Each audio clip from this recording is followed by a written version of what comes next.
A mother stepped inside for just a few minutes to grab some juice for her 4-year-old daughter. But when she came back, the sandbox was empty. Her daughter was gone. All that remained was a chilling silence that would haunt her for more than a decade. Every possible lead was followed, every corner searched, but nothing ever brought her little girl back. Elena Marlowe's world had been frozen in that dreadful moment until 12 years later. Something unimaginable would shatter it all over again. This is one of the most heartbreaking stories we've ever told. And we're just getting started. We're a brand new channel, and your support means the world to us. Please take a second to like the video, leave a comment, and subscribe. It helps us grow and bring you more powerful, real-life stories like this one. Thank you for being here. One early morning, Elena was hit with a migraine, so severe it felt like a hammer to her skull. Her vision pulsed with every heartbeat, the edges shimmering and blurred. She pressed her palms into her eye sockets, trying to ease the pressure, and stumbled out of bed toward the bathroom. Even the soft morning light coming through the blinds stabbed at her eyes like needles. Her bare feet met the cold tiles as she reached for the medicine cabinet. She opened it with a squeak, wincing at the noise, and began to feel around for a familiar white bottle of ibuprofen. She found vitamin bottles, allergy meds, Daniels antacids, but no ibuprofen. The bottle that was always there was gone. "Damn it, Daniel," she muttered, though even speaking sent another wave of pain through her head. He had probably finished it and forgotten to replace it. Again. 20 years of marriage, and he still couldn't remember to refill things when they ran out. She considered going to the kitchen for the backup bottle. But then she remembered Daniel always kept a small pack of painkillers in his shaving kit. For headaches at the office, he used to say. His brown toiletry bag was still sitting on the bathroom counter from yesterday. She unzipped it slowly, the sound oddly loud in the quiet house. Inside, she pushed past his electric razor, still carrying the scent of his aftershave, along with a small bottle of cologne, travel shampoo, and some dental floss. She dug deeper, expecting the rattle of a pill bottle, but her fingers brushed against cardboard instead. Something smooth, flat, unfamiliar. She pulled it out and squinted through the haze of pain to read the label. Plan B 1 step. Emergency contraceptive. Her breath caught. The words were blurry, but their meaning was crystal clear. Beneath the label, she could see 2 blister packs sealed inside. The migraine vanished from her awareness as her mind tried to grasp what she was holding. She turned the box over, rereading the instructions, the warnings, hoping it would somehow say something different, something that made sense. But it didn't. Their sex life had been almost non-existent for years. Not since Chloe. Neither of them could bear to be that close again, not with the weight of their daughter's disappearance pressing down on them.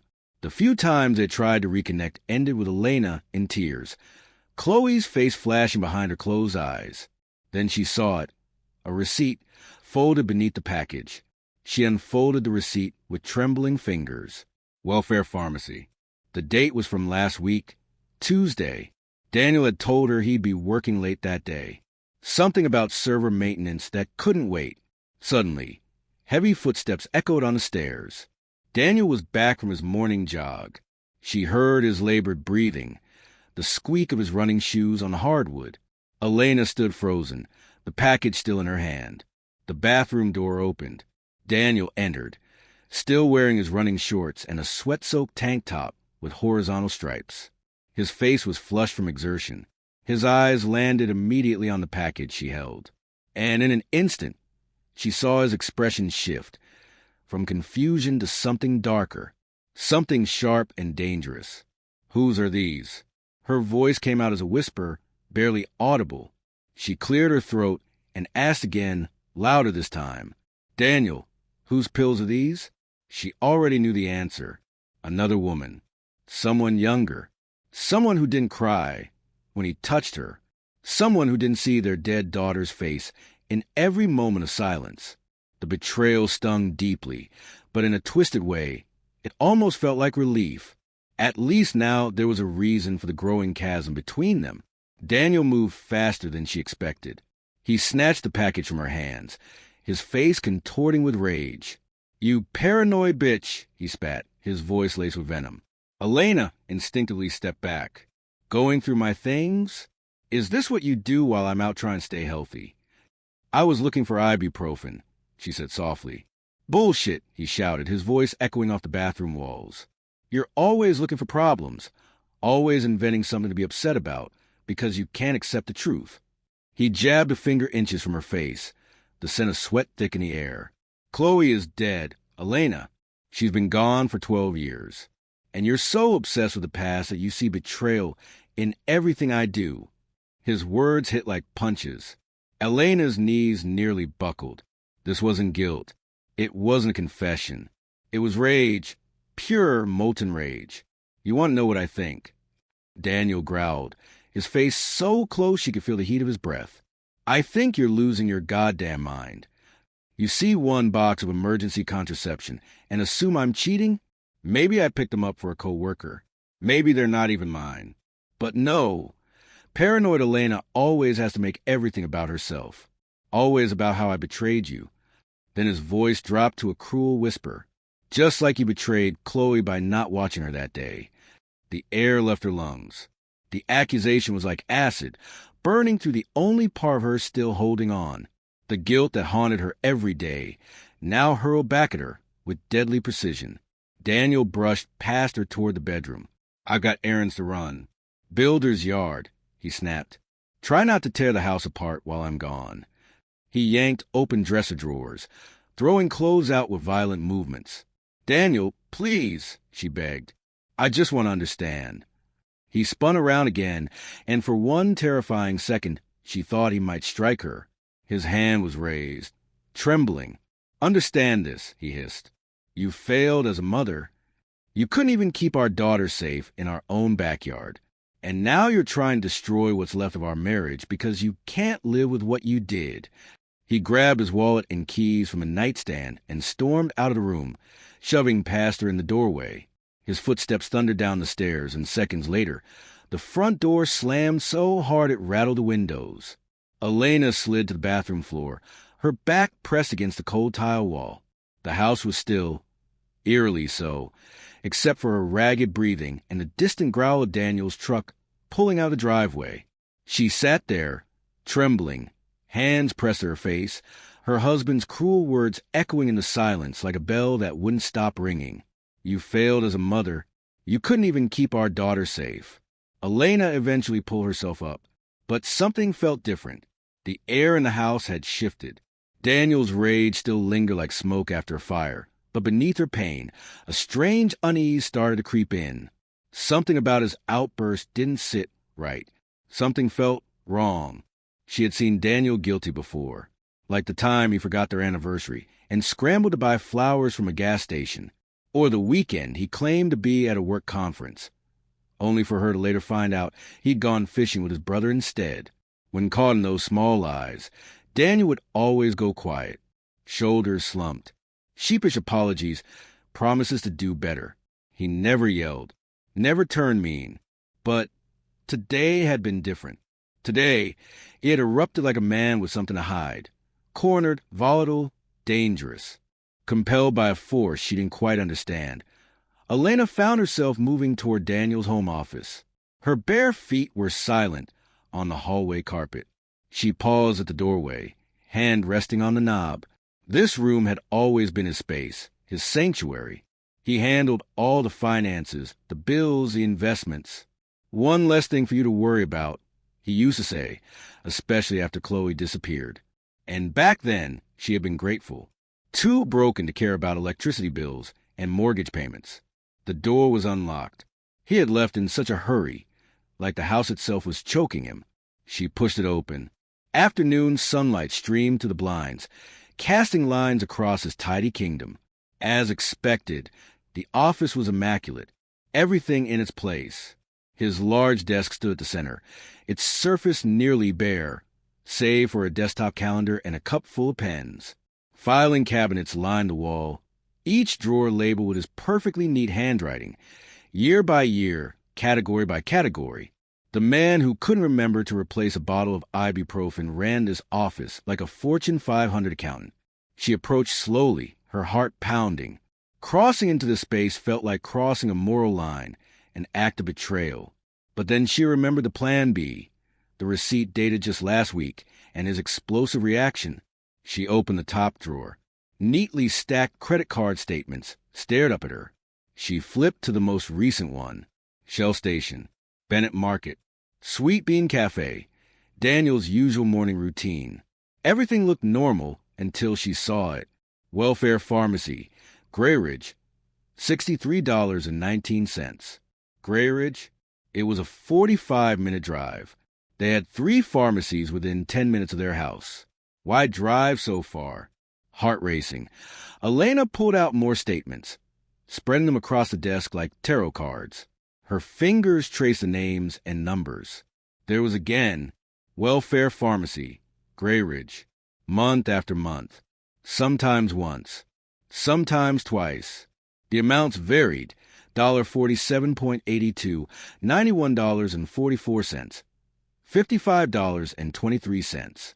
She grabbed a pencil and began circling every Gray Ridge charge, one after another. The pattern was undeniable. It had been going on for years. And it wasn't just a pharmacy. Midland Mart, Gray Ridge, $127.34. Bennett Market, Gray Ridge, $89.91. Always that same town. Always sizable purchases.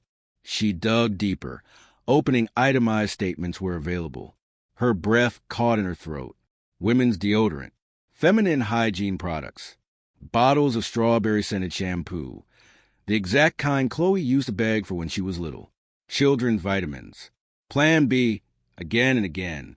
Her mind spun through horrifying possibilities. A mistress, a child, a second life, a secret family hidden for years.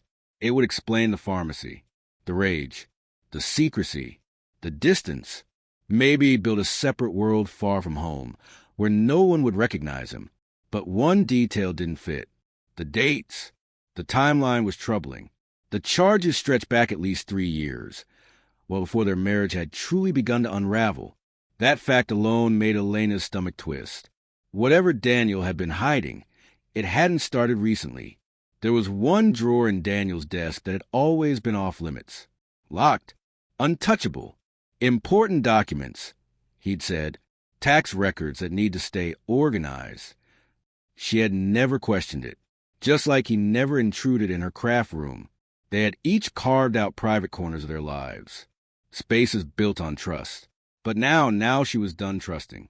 She reached under the desktop calendar. Just as she suspected, the key was taped beneath it. Daniel was a creature of habit. Predictable. Secure in the belief that she would never cross certain lines. The tape peeled off easily. The small key felt warm against her palm. She slid it into the lock. The drawer opened with a smooth click. Inside were neatly arranged hanging files, each labeled by year. She sifted through them. Old tax returns, joint filings she had signed without reading, trusting Daniel to handle the numbers. Their passports. Their marriage certificate. Then, tucked at the very back, something out of place. A plain manila folder. No label. No year. Inside, utility bills. Electric. Water. Gas. But not for their home. All for 246 Willow Lane, Gray Ridge. Elena's heart thudded in her chest. The bills showed regular usage. Electricity, running water, heating. Not a storage unit. Not a vacation cabin. Someone was living there.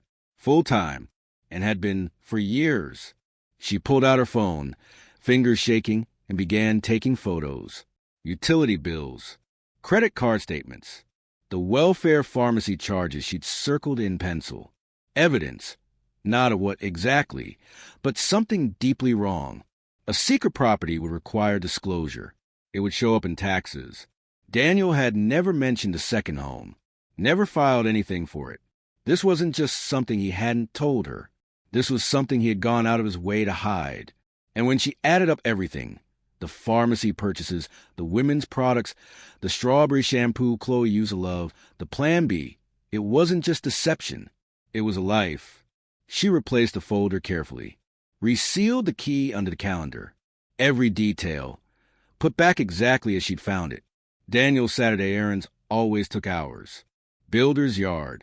car wash, sometimes a round of golf with his buddies. She had time. Time to drive to Grey Ridge. Time to see 246 Willow Lane for herself. She grabbed her keys. Her phone. Nothing else. The GPS said 43 minutes. Straight down Route 17 before winding into rural backroads.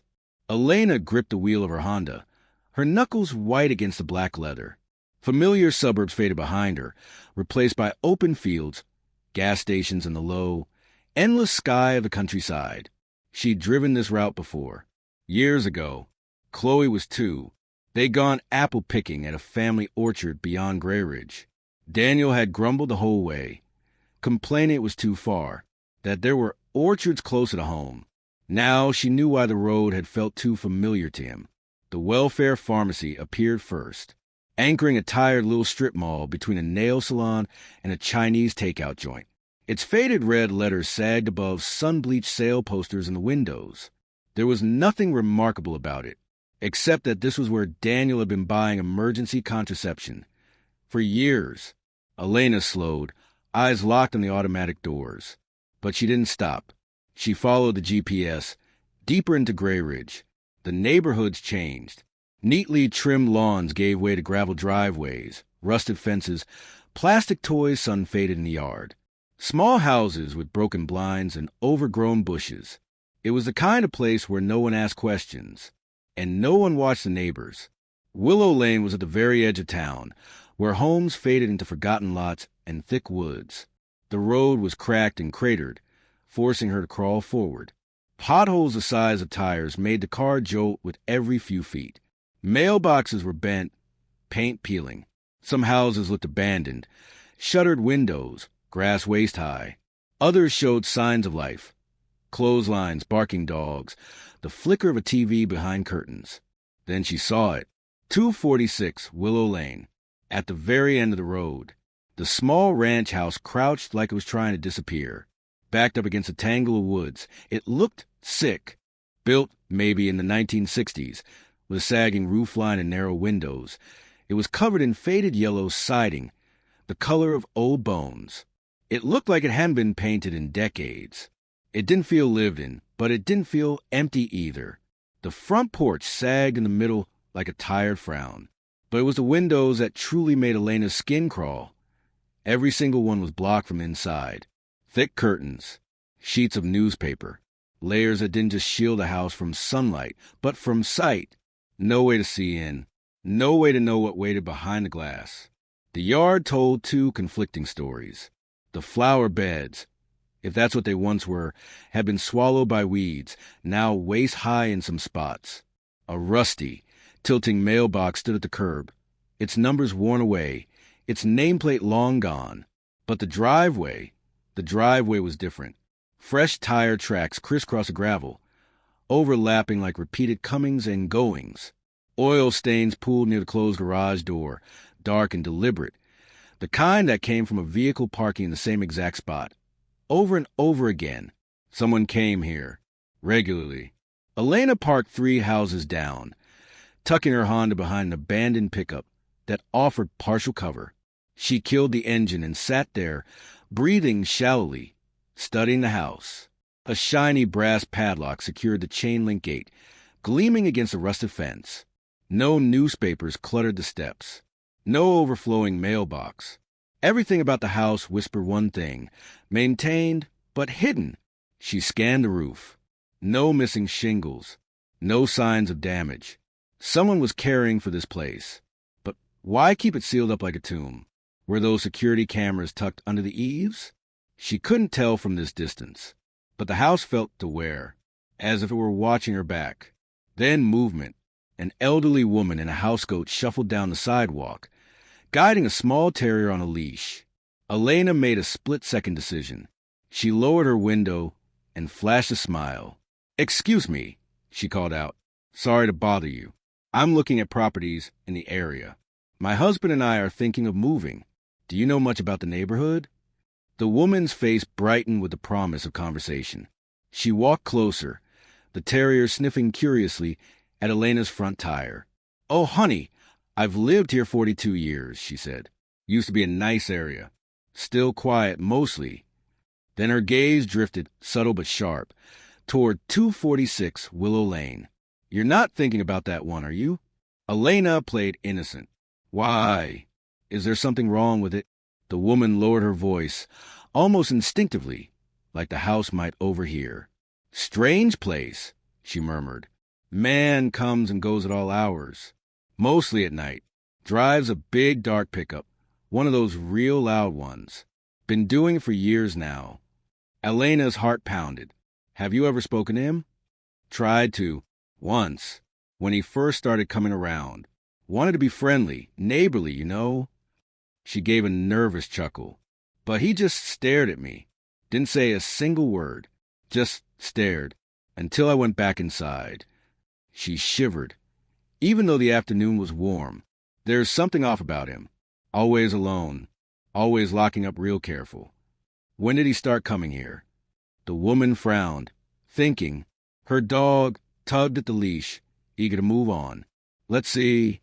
The property changed hands, 14 or 15 years ago.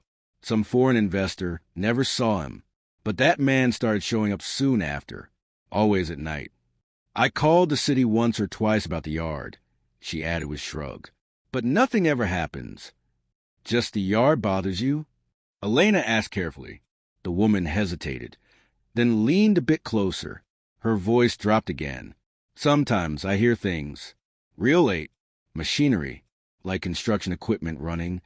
But the next morning, nothing looks different. Not a thing. She paused and said, and once, she stopped herself, uncertain. What happened? Elena prompted gently. One night, the woman whispered. I was walking Muffin Real late. Around midnight, maybe. She's got a weak bladder, you know. I saw his truck parked there. Thought, maybe I'd just peek over the fence.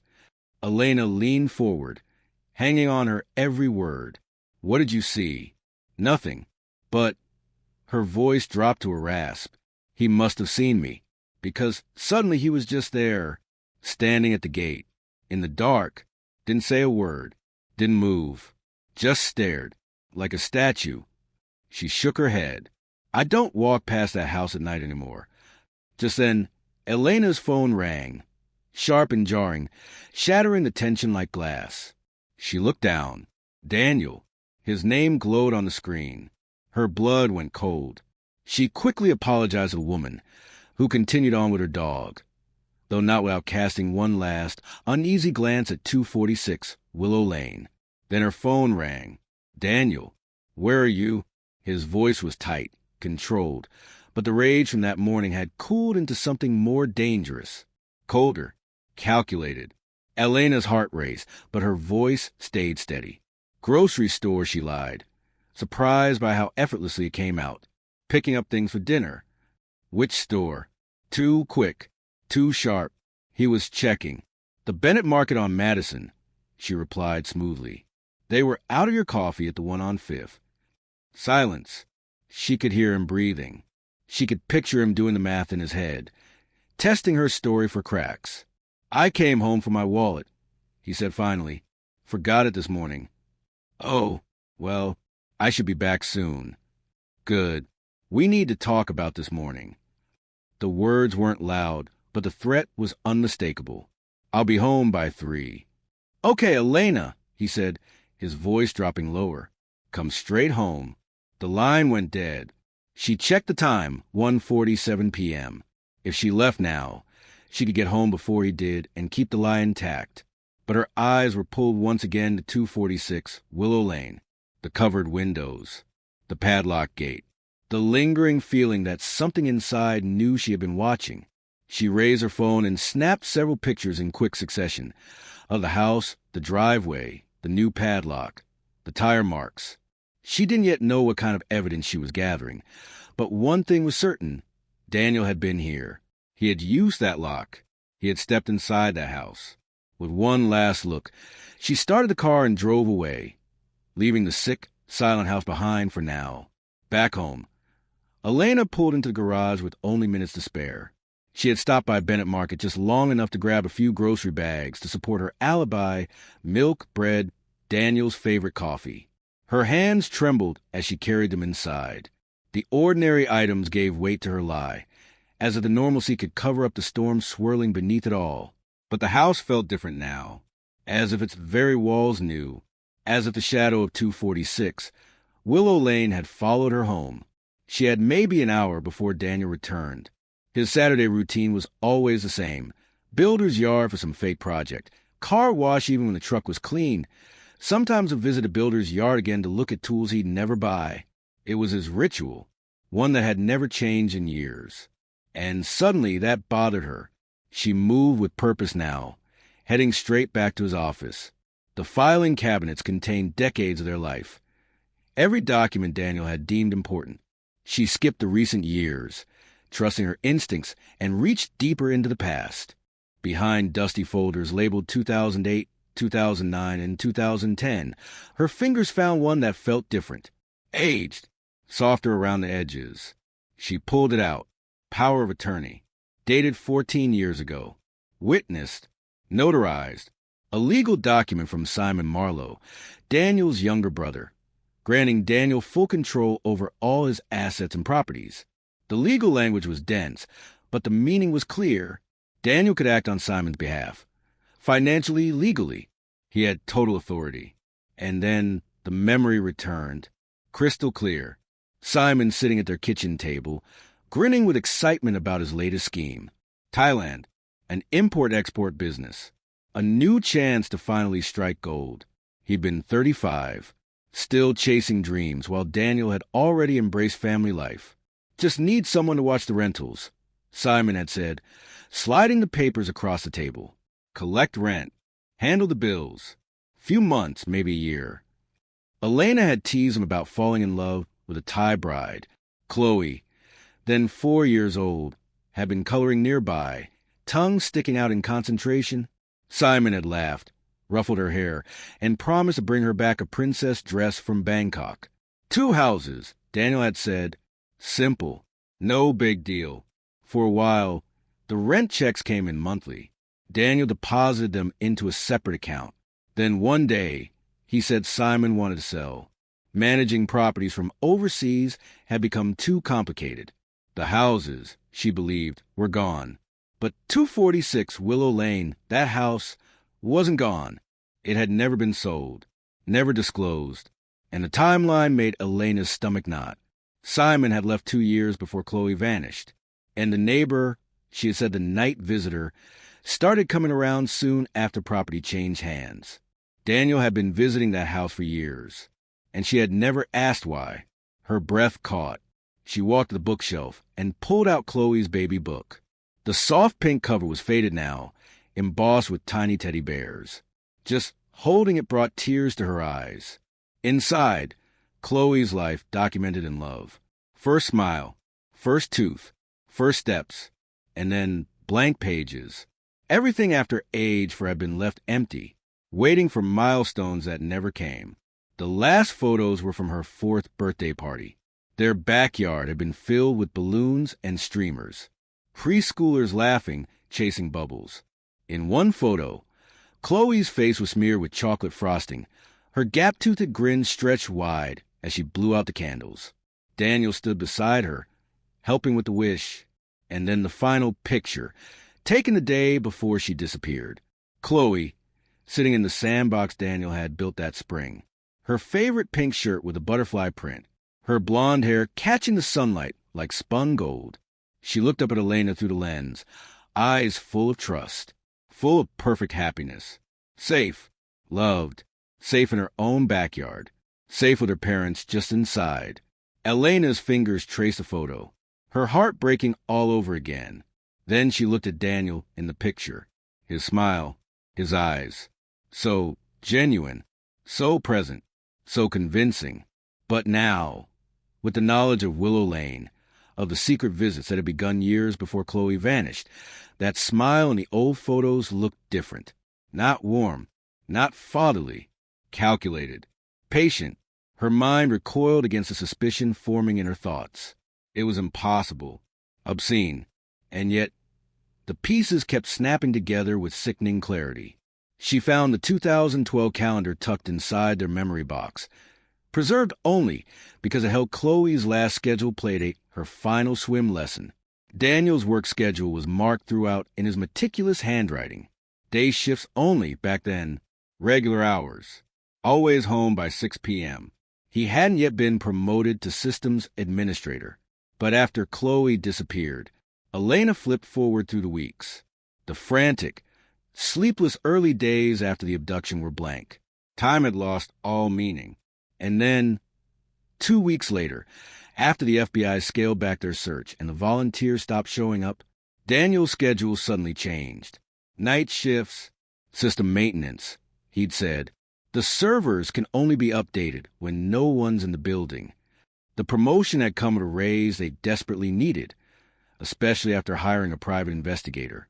She hadn't questioned any of it. She had been too hollow, too wrecked to ask. Grateful, even, that Daniel had functioned while she could barely bring herself to enter Chloe's room. Back at the filing cabinet, she returned to the power of attorney folder. Deeper inside, more documents, property transfers, deeds Elena had never seen before, moving ownership from Simon Marlowe into something called Northwell Properties, Inc. All of it perfectly legal. Daniel's signature was on each page, made valid by the power of attorney. She quickly searched the company on her phone. Northwell Properties Incorporated had been dissolved in 2015. No forwarding address. No listed assets. But Willow Lane? It wasn't mentioned anywhere. It had simply vanished from official records. And yet, taxes were still paid. From some phantom account. A loophole. A gray zone. A space where a man could visit at night for years without anyone asking why. Her phone buzzed in her hand. A message from Daniel. On my way home. 15 minutes. Her heart seized, but her hands moved fast. She snapped photo after photo of the power of attorney, the hidden transfers, the calendar pages. She was documenting something unspeakable, something she still couldn't let herself name. But the truth was taking shape, and it was monstrous. She returned everything to its place, closed the drawer gently, taped the key back on the calendar. In the kitchen, she unpacked groceries with trembling hands. Juice, eggs, cereal, Daniel's coffee.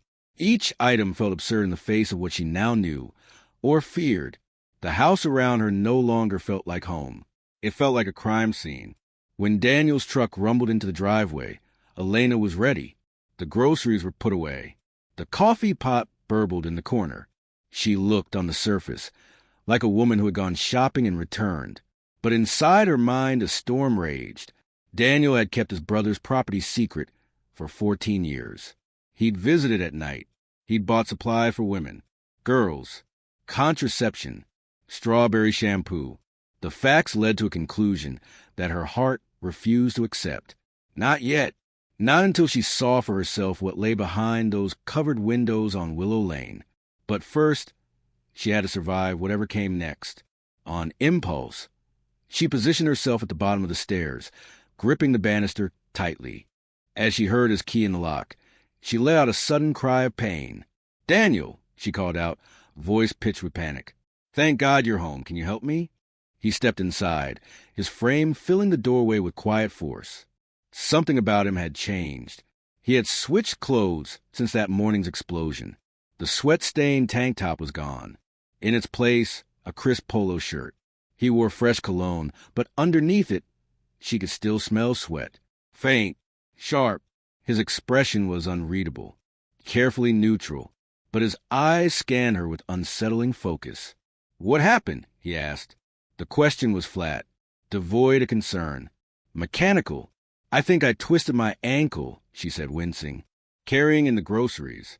It's probably sprained." She shifted her weight. Grimace, just enough. Daniel stepped toward her. Slow, measured, but he wasn't looking at her ankle. His eyes stayed locked on her face, scanning her features like he was decoding a secret. "Which ankle?" "The left," she replied, without hesitation. Missed a step from the garage. He reached out, and his touch, surprisingly gentle, supported her as he guided her to the couch. His movements were smooth, practiced, rehearsed, but the tenderness fell off. Hollow, like an actor hitting his cues. Once she was seated, he knelt beside her, fingers pressing against her sock. "Here," he asked. She nodded. His fingers prodded the joint, too carefully, like he knew exactly how to seem concerned without revealing anything real. "What about here?" Daniel asked, pressing a different spot.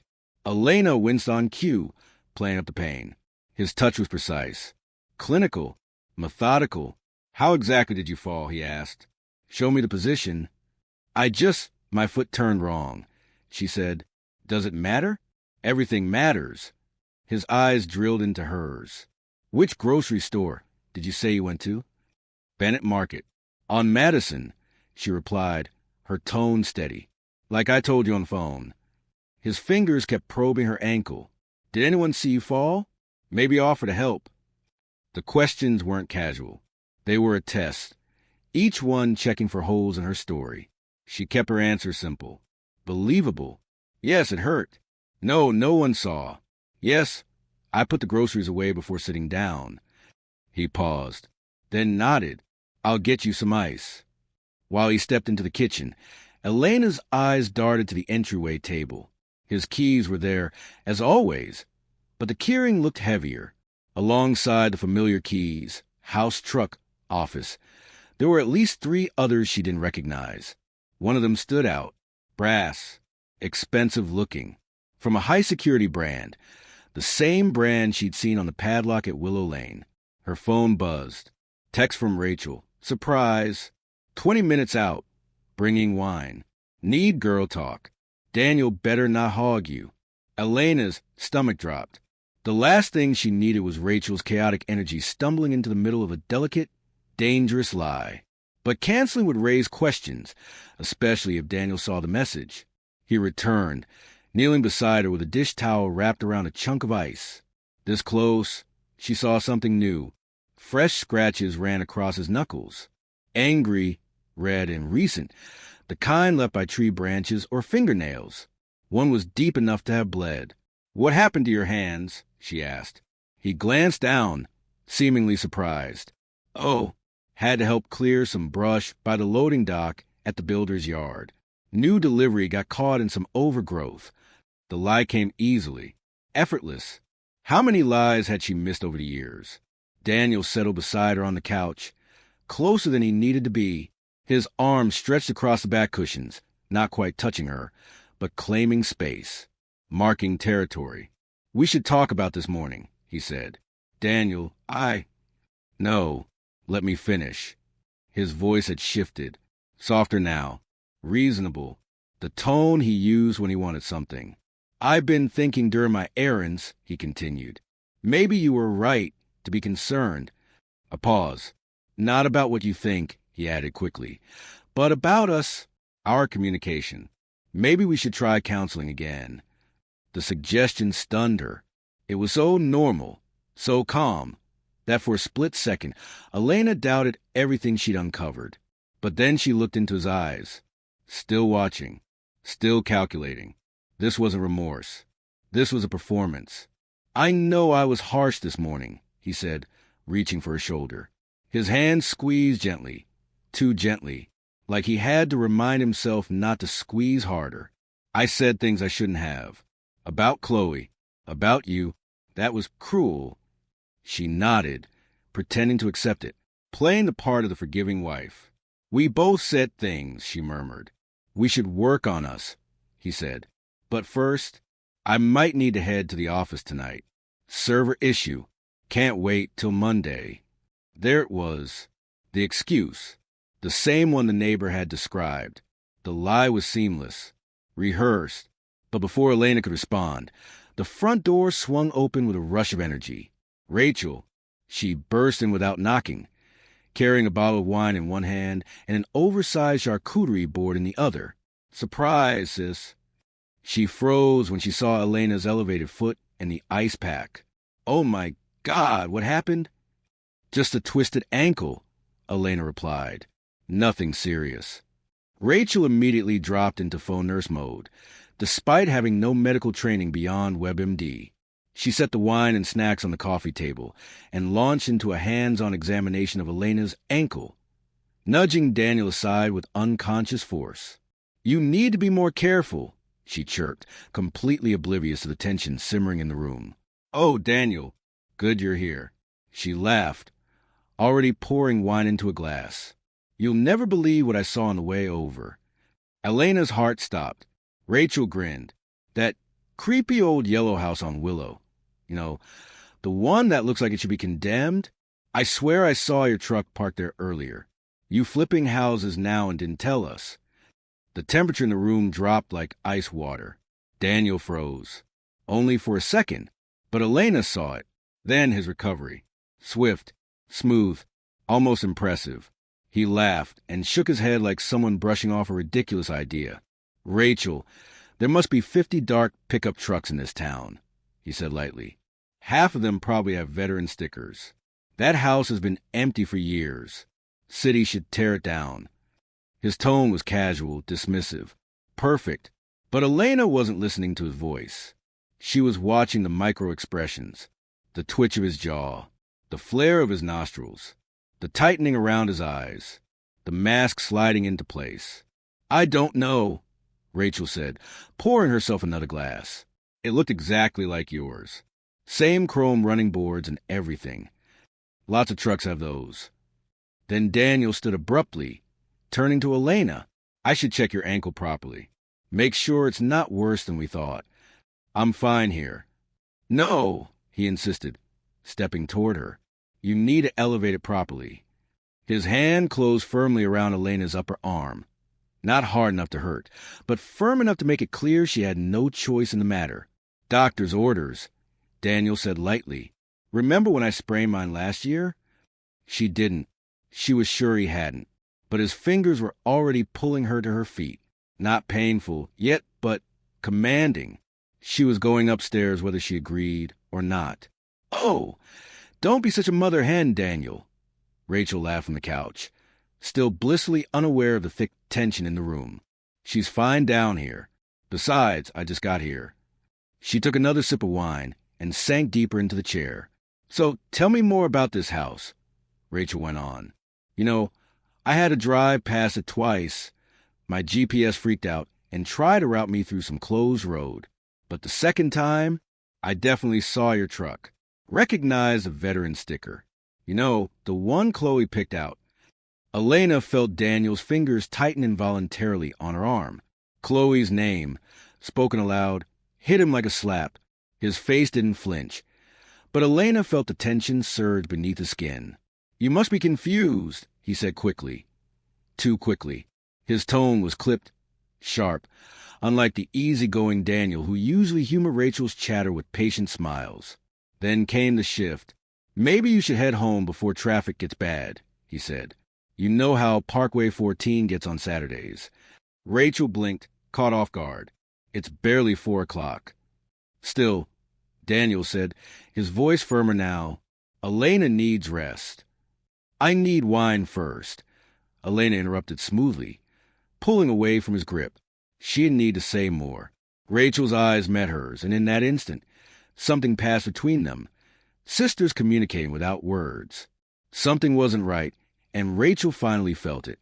"No rush here," Rachel said, pouring another generous glass of wine. Her voice was breezy, but her eyes were sharp now. "So, Daniel," she said, "this co-worker of yours interested in real estate. Anyone I know? Maybe I can give them some tips." Daniel paused mid-sentence.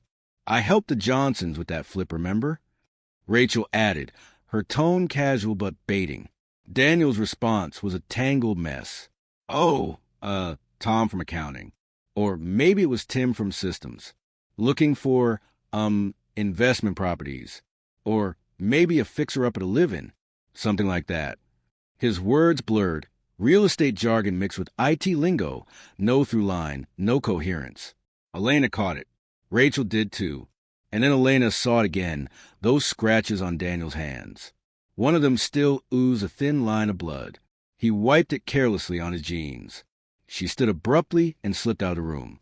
In the bathroom, she locked the door behind her. Her hands trembled as she pulled out her phone. She dialed 911. 911, what's your emergency?" "Please," she whispered, turning on the faucet to mask her voice. I think my husband is holding someone captive. A house. 246 Willow Lane in Grey Ridge. You need to send someone now. Ma'am, can you speak up? Are you in immediate danger? Her voice cracked. I think he might have our daughter there, Chloe Marlowe. She disappeared 12 years ago when she was 4. Please check your records. He's been going to that house for years. He buys supplies, Plan B pills, girls' products. There was a pause. Then, ma'am, that's a very serious accusation. What evidence do you have? The words tumbled out. Property transfers, power of attorney, credit card receipts, a neighbor's testimony about night visits. Even to her own ears, it sounded like the ramblings of a woman unraveling, of a grieving mother desperate for meaning. We can send a patrol car to check the property, the operator said. Calm, skeptical, professional, but without concrete evidence of a crime in progress. A sharp knock on the door. Elena, Daniel's voice. Too close, too calm. Everything okay in there? Fine, she called out, trying to keep her tone steady. Just a minute. She turned back to the phone. Please, she whispered to the dispatcher. Just check the address. 246 Willow Lane. Please. She ended the call. Splashed water on her face. Flushed the toilet. Anything to sell the illusion. When she opened the door, Daniel was standing inches away. So close, she had to press against the doorframe just to avoid brushing against him. His eyes searched hers, scanning for cracks in her composure. You were in there a while. Stomach's upset, she said. Probably stress from the ankle. His gaze dropped to her hands, now steady, then back to her face. Who were you talking to? What? No one. I wasn't. I heard voices. Elena. His voice was light, conversational, but his body blocked her exit. From the living room, Rachel's voice rang out like a lifeline. I'm ordering pizza. What does everyone want? Daniel, I know you hate mushrooms. The moment cracked. Daniel stepped back just enough for Elena to squeeze past him, but his hand brushed the small of her back, a gesture that looked like affection but felt like a threat. Back in the living room, Rachel was scanning a pizza app on her phone. There's this new place that delivers, she said. Reviews are amazing. Elena, veggie supreme for you. Sounds good. Elena managed, sinking onto the couch. Daniel sat beside her instantly. Too close. His arm slipped around her shoulders. To Rachel, it probably looked sweet. To Elena, it felt like a restraint. I really do need to head into the office soon, Daniel said, glancing at his phone again, for the third time in as many minutes. Critical server issue. Can't wait till Monday. Oh, Rachel perked up. What kind of issue? You do know I consult in IT now, right? Maybe I can help. And that was the moment Daniel began to unravel. He muttered something about SQL databases. When he meant server uptime, he confused Linux with Windows, mixed up basic commands. For someone with 15 years in IT, the mistakes were glaring. Rachel's eyebrows slowly rose. That doesn't sound right, she said. Her voice was casual, but her eyes were locked on him.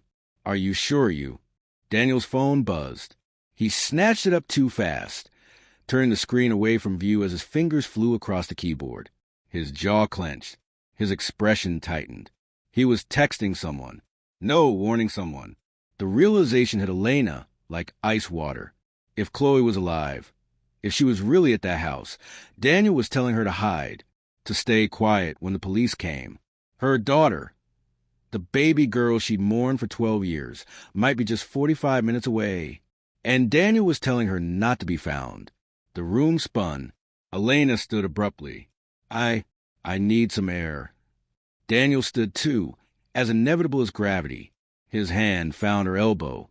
Not harsh, but too firm to be comforting. You should rest, he said, voice soft. You're not looking well. Behind them, Rachel set down her wine glass with a sharp click. Okay, she said. What the hell is going on here? Elena let herself sway, letting her knees buckle just enough to sell the act. The ankle she had claimed to twist earlier gave out, and she crumpled with a dramatic gasp. Rachel sprang from her seat, sloshing wine, rushing to steady her. Whoa! Careful! In that moment of chaos, Elena struck. Her hand shot out toward the entry table, fingers closing around Daniel's keyring, heavy with brass and secrets. The metal was warm, like it still carried his body heat. Daniel moved faster than she'd ever seen. His hand clamped around her wrist like a vice. All pretense evaporated. The mask was gone. "Give them back," he growled, low and ice cold. His fingers dug into her wrist, hard enough to bruise, hard enough to make her gasp. "Daniel, what the hell?" Rachel shouted, trying to wedge herself between them. He shoved her aside. "Not gently. The keys, Elena. Now." "Let go of her," Rachel yelled, already pulling out her phone. "I'm calling the police." Everything slowed. Elena saw the flicker in Daniel's eyes, the split-second calculation, the moment he realized he'd gone too far, revealed too much. His grip loosened, and she ran. Rachel's scream rose behind her, colliding with Daniel's raw fury. Elena's ankle, miraculously fine, carried her as she burst to the front door, the keyring biting into her palm. Daniel's truck sat waiting in the driveway like an accomplice. She didn't look back. She jammed the key into the ignition. The engine roared to life just as Daniel lunged from the house. In the rearview mirror, she saw him racing toward Rachel's car. Saw Rachel try and block his path. Saw him shove her again. Tires squealed as Elena reversed, clipped the mailbox, and tore down their quiet street, breaking every speed limit. One hand on the wheel, the other dialing 911. The house on Willow Lane, 246, Willow Lane in Grey Ridge. My daughter is there. Chloe Marlowe. She's been there for 12 years. My husband. He's been keeping her. Please, you have to send everyone. Ma'am, is this the same? Yes, she screamed, blowing through a red light. Same caller. Same address. But I'm going there now. He's right behind me. She's in the basement. I know she is. Units are en route, ma'am, but you need to wait. She threw the phone onto the passenger seat. 43 minutes in normal traffic. But normal didn't apply to mothers whose daughters had been stolen, who had been held prisoner for over a decade. She knew Daniel's shortcuts. He'd driven them 1,000 times, thinking she hadn't been paying attention. But she had. She knew the back roads, too. 25 minutes. That's all it took. Driving like death itself was on her heels. Willow Lane rose in the darkening dusk, the sick yellow house squatting at its end. The brass padlock gleamed on the gate. Elena didn't slow. The truck smashed through the fence in an explosion of metal and chain link, the gate clinging to the bumper like tattered armor. She kept going, ramped up the porch steps, killed the engine. The reinforced front door didn't stand a chance. She hurled her weight against it. When it didn't budge, she grabbed a rusted garden spade from the overgrown lawn and swung. The front window shattered. "Chloe," she screamed. "Chloe, it's Mommy."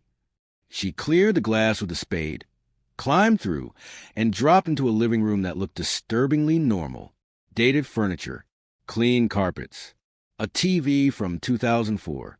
But the deadbolts on every interior door told a different story. She moved instinctively through the house, into the kitchen. Everything was pristine, too pristine, like a stage set, like someone had planned it to look ordinary. Then she saw it, a door that should have led to the pantry, but instead had 3 deadbolts, all engaged. From behind the door, muffled by layers of wood and time, she heard movement, and then a voice. Small, terrified. "Daddy." The world cracked wide open. Elena's hands trembled as she fumbled with the locks. They were meant to keep someone in, not out. She reached for the keys, still clenched in her fist, her fingers numb from gripping them so tight. The brass key slid into place. Click, click, click. The door creaked open, revealing stairs that descended into darkness. The air smelled of bleach and something far worse. Something human. Something desperate. "Dad, I was good. I didn't make noise." The voice. Higher now. Older. But the same slight lisp on her S's. Elena flew down the stairs. At the bottom, another door, reinforced, a small window, and then a face, so pale it was almost blue, blonde hair, long and matted, skin like paper from years without sun. But the eyes, those green eyes, the same eyes Elena had once counted lashes on while rocking her baby to sleep. "Chloe," she whispered. The girl recoiled. "I don't know you." "Sweetheart, it's me, Mommy. I'm here. I'm here to take you home." But the girl, her daughter, backed away, her face twisted in fear. Bone-deep, taut fear. "I don't know you. Where's Daddy?" He said no one was allowed down here. "I've been good. I promise. I've been good." Elena's heart shattered as she heard Chloe's voice behind the locked door, small, afraid, calling for the man who had stolen everything. With a scream, she raised a rusted spade and attacked the door. The wood splintered under each blow, shards flying, the sound sharp and violent.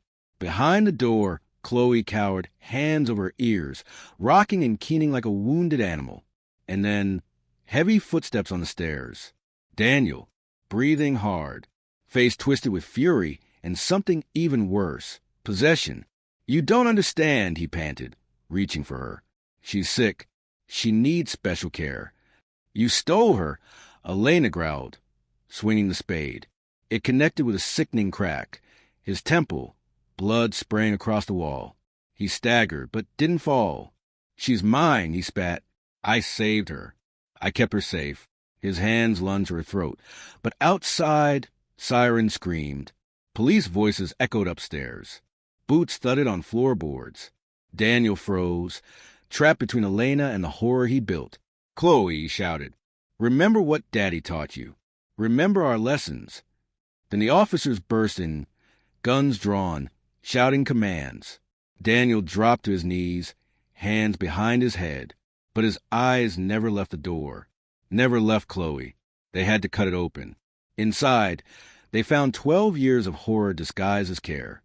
A small bed with restraints, a chemical toilet, textbooks neatly arranged, progressing from kindergarten through high school, bottles of antipsychotics, sedatives, and birth control, used Plan B packaging, discarded like wrappers.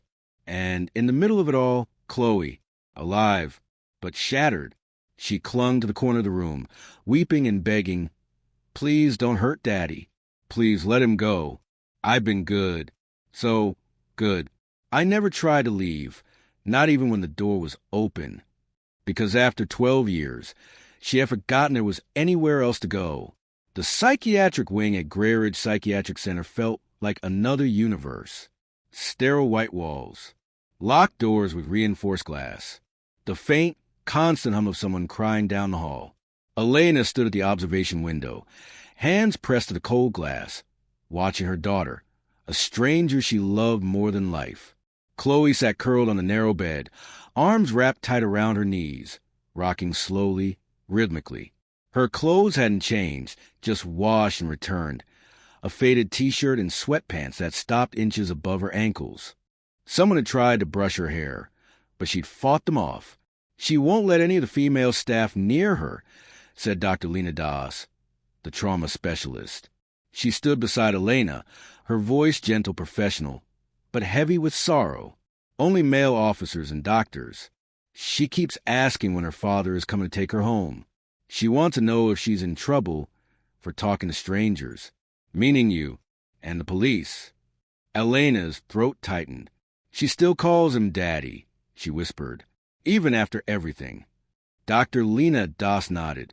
"It's Stockholm Syndrome, one of the most extreme cases I've seen, combined with total psychological conditioning, isolation, 12 years of controlled reality.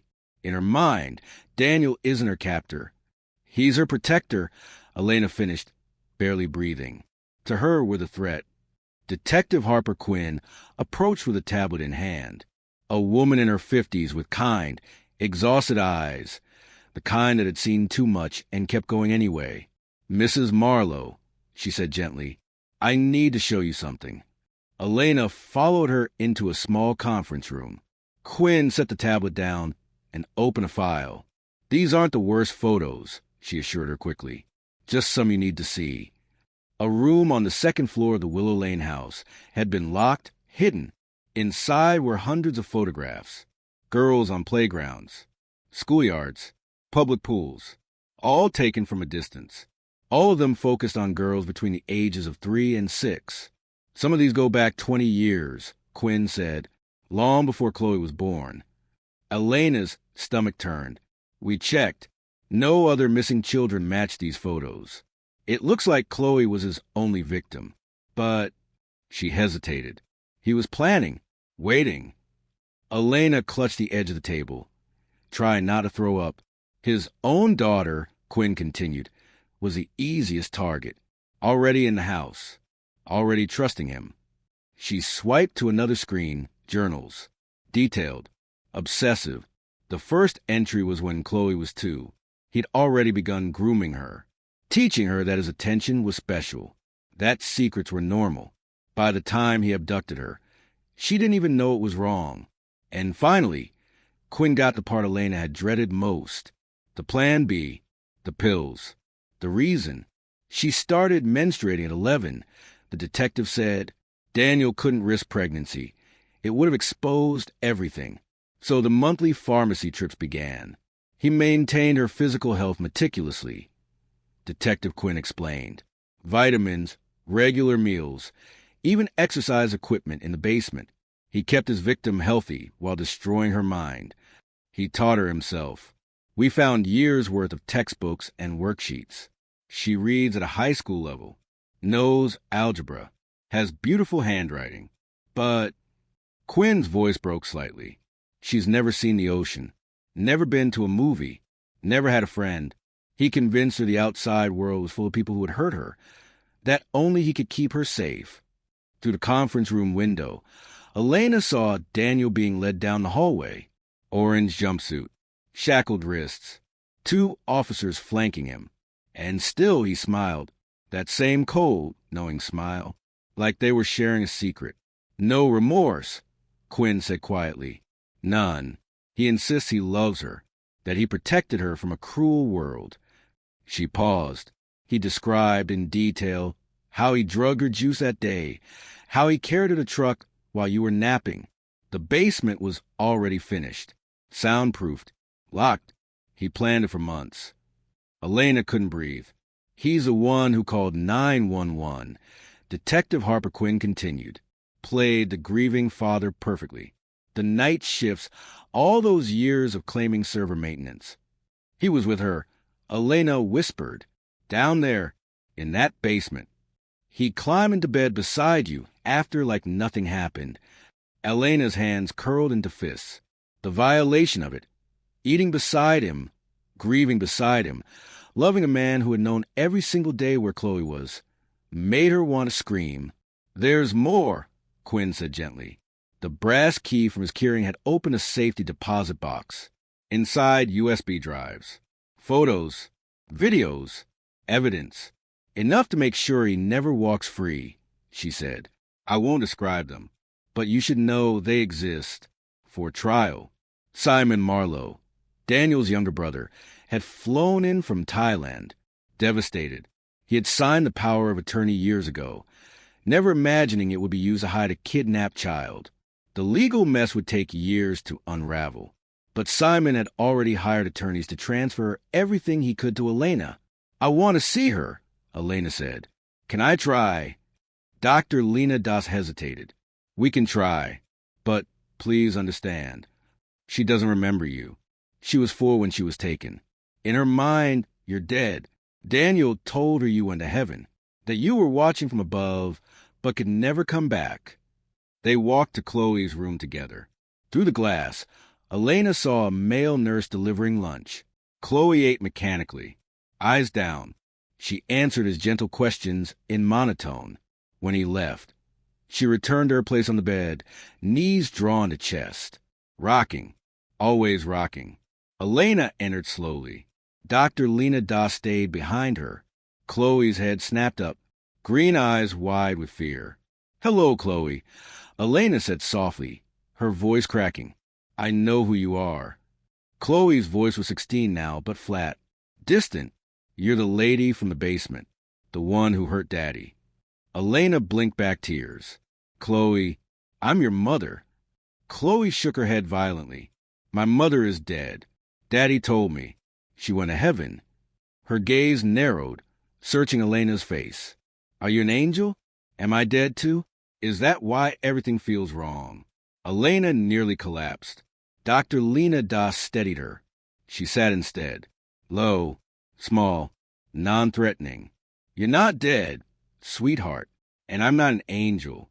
I'm your mom, and I've been looking for you for 12 years. Every single day, she said, her voice breaking. I never stopped loving you. Chloe was quiet, processing. Then, in the smallest voice, when is Daddy coming back? The question shattered whatever was left of Elena's heart.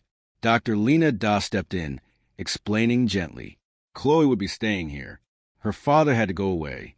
Chloe's wail could be heard from 3 rooms down. Later, after sedation, after sleep finally came, Dr. Lena Das walked Elena out. The prognosis is guarded, she said, but not hopeless. Years of therapy ahead. Regression is possible. Trust will take time. She may never fully recover her childhood. She may always struggle with what was real and what was programmed. But, she added, she's young. At 16, the brain is still plastic. She's physically healthy. There's hope. Such a small word for such an enormous journey. Elena came back the next day. And the next, she sat outside Chloe's room. Waited. On the 4th day, Chloe asked a question. Something small about the world outside. On the 7th, she let Elena sit closer. And on the 10th, Elena held out her hand. Chloe stared at it for a long, silent moment, then reached out with one finger and touched her. Just one fingertip. Just 1 second. But it was everything. It was a beginning. If this story touched you, please like, comment, and subscribe. We're a small, growing channel, and every bit of support helps us continue telling these stories that matter. Thank you for watching. And to every survivor out there, we see you. We believe you. You are not alone.